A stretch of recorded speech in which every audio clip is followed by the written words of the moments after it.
Welcome to Grand Prix, your go-to channel for the fastest updates in Formula One.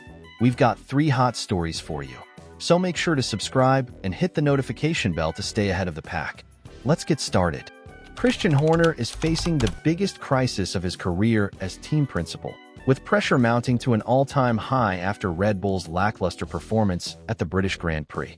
According to a report from GP Blog, the possibility of Horner's departure, whether voluntary or forced, is now more realistic than ever. The internal environment at Red Bull, which has been showing cracks for several months, has reportedly reached a critical point. Since the passing of Dietrich Mateschitz, the team's founder and owner, Horner has steadily consolidated power within the organization.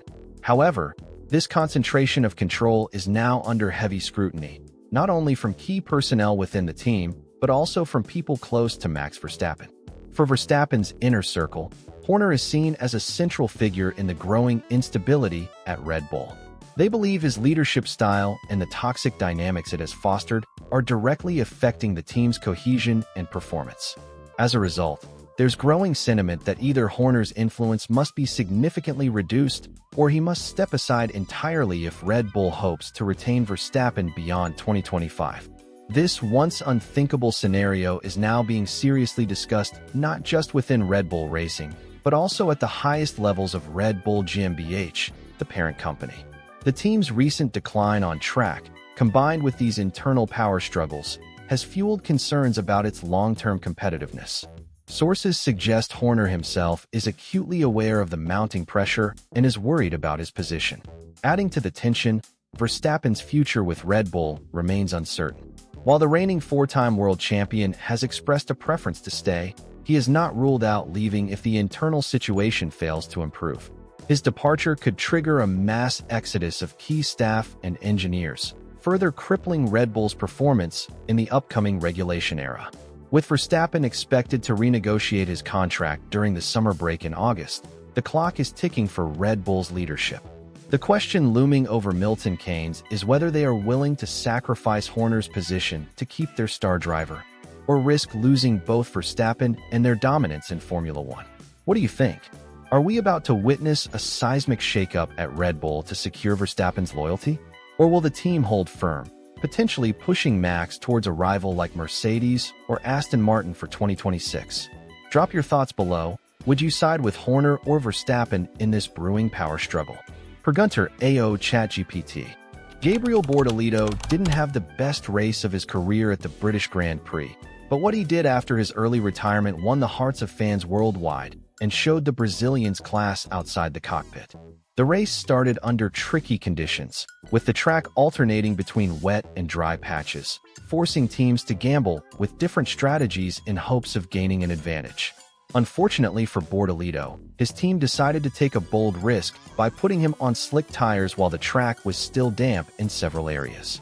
The gamble could have paid off if the circuit dried quickly, but the reality was the opposite. On his 3rd lap with dry tires, Bordalo lost control at the high-speed Stowe corner.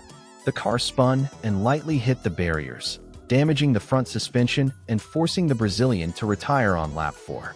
It was a frustrating moment, especially considering that his teammate, Nico Hülkenberg, who stuck with intermediate tires, was steadily climbing up the order. Hülkenberg's performance was nothing short of brilliant. With consistent pace and excellent execution in mixed conditions, the German driver achieved his first ever Formula One podium, finishing in 3rd place. It was a historic result for him and the team, who had been working tirelessly to return to the fight at the front. Many fans couldn't help but wonder, if Bordalo had followed the same strategy, could he have been in contention for the podium as well? Despite the natural disappointment of an early exit, Bordalo's behavior after the race drew even more attention than his brief participation in it. Instead of retreating quietly to the paddock, the Brazilian was spotted by fans and official cameras running toward the parc ferme area as soon as Hülkenberg parked his car. He climbed over the barriers, hurried past Lando Norris, and became the very first person to congratulate his teammate. The hug between the two was heartfelt, with Bordalo visibly emotional and smiling, despite his own race ending in frustration. Moments later, the team released the radio message Bordalo sent to Hülkenberg after the podium was secured. Radio, G-Man. You did it. What an incredible race. You totally deserve this result. Proud to share the garage with you today. This act of celebrating his teammates' success, even after his own disappointment, did not go unnoticed. Social media was flooded with praise for Bordalito's maturity and sportsmanship. Comments like, "This is how future champions behave," and "Bordalito proving he's not only talented but also a class act," trended on Twitter and Instagram. Fernando Alonso, Bordalito's mentor during his F2 days, even shared the clip with the caption, "Class and humility." That's what makes the difference. Beyond reinforcing his image as a rising star, the gesture strengthened the positive atmosphere within the team.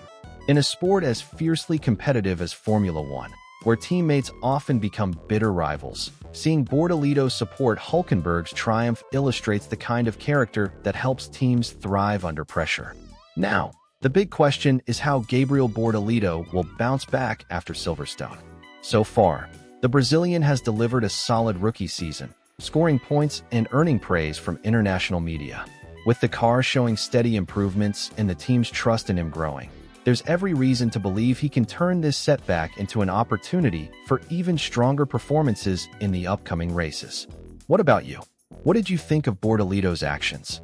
Do you believe this mindset could be the key to him establishing himself as one of Formula One's greats? And with the team's growing competitiveness, is a podium finish for Bordalito still possible this season? Lance Stroll didn't hold back his frustration after finishing the British Grand Prix in 7th place.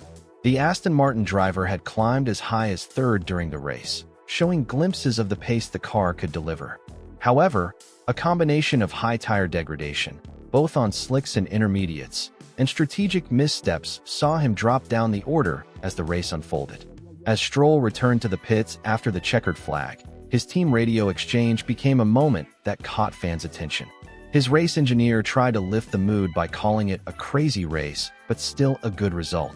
Stroll's response, however, was blunt and cutting. "Radio a good result? Really? The car was undrivable at the end. I couldn't do anything. I was just trying not to end up in the wall." The disappointment was evident in his voice, and it reflected a recurring theme in Aston Martin's season. In the post-race paddock interview, Stroll doubled down on his criticism. He explained that the AMR24's tire management issues left him powerless in the final laps, with the car suffering from severe understeer and oversteer depending on track conditions. "We started the season believing we could fight for podiums," he said, "but now we're just trying to survive. That's not acceptable." This isn't the first time this season Stroll has voiced his displeasure with the team's performance. After an encouraging start to 2025, his campaign has been marred by a mixture of bad luck, reliability issues, and inconsistent pace. A crash in Spain, injury setbacks, and missed opportunities have further fueled speculation about his future with Aston Martin. Behind the scenes, rumors are swirling about potential replacements. According to sources close to the paddock, Aston Martin is keeping an eye on both George Russell and Max Verstappen, should their situations with Mercedes and Red Bull shift dramatically in the coming months. While these are long shots, the team appears to be exploring all avenues to secure a stronger driver lineup for 2026 when the new regulations come into play. Stroll's outburst has sparked mixed reactions among fans and pundits. Some argue that a driver has every right to express frustration after enduring a race where he was a passenger in his own car.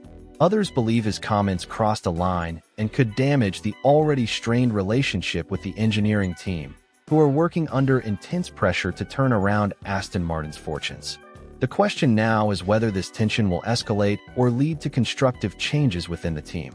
With several key races ahead before the summer break, Stroll needs strong results to regain momentum, not just for the championship standings, but to secure his place on the grid as driver market dominoes begin to fall.